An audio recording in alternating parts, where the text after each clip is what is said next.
So a linear or arithmetic scale is plotted so that there is an equal distance between the prices, and each unit change on the chart is represented by the same vertical distance on the scale.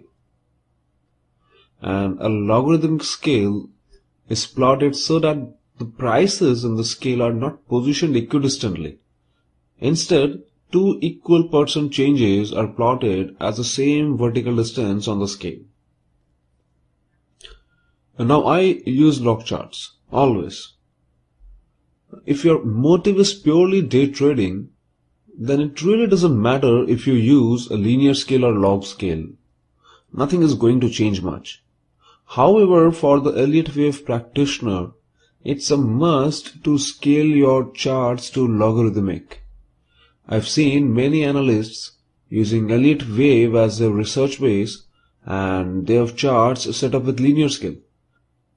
That's wrong. That's completely wrong. Such practice leads to erroneous price forecasting. Anyways, let us restrict to Dow theory here and understand how and where the same helps. Now, in this chart, given the two areas being highlighted, which one you would classify having a greater price movement? It's the second one, obviously, isn't it? If you actually did believe this movement here, then unfortunately you're wrong despite being correct. I will now change the appearance of the same chart. Now, which area would you classify as having yielded greater price movement? It's going to be this one now, obviously, isn't it? No doubt, in terms of points, the second movement was greater. But understand that it's not the point increase, but the percentage rise that generates high return. Now, this low here is around 350 and this high is around 1150. So this movement has generated around 225%. Now, it's not an exact percentage, it's rounded off for simplicity. Now, this rally over here, it started around say 40 and terminated around 200. So this leg generates 400% return. And this one over here generated 225%. So I hope you have the answer now. Okay, let's consider another example. Can you see these two movements? Obviously, the second does look to have generated more return, and that does look correct, but unfortunately it isn't. No doubt, point increase is more, but what about the percentage increase? Now see, this movement started around 250, and the high is somewhere around 850, so that's 250 odd percentage. Now this rally over here started around 25 and terminated around 250, and that's 900%. Now see how perspective change with the use of linear and log charts.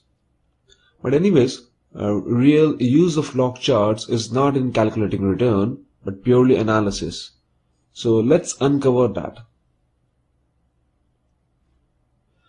Let's have a look at this chart now and understand how log charts help in better analysis, especially for longer term charts.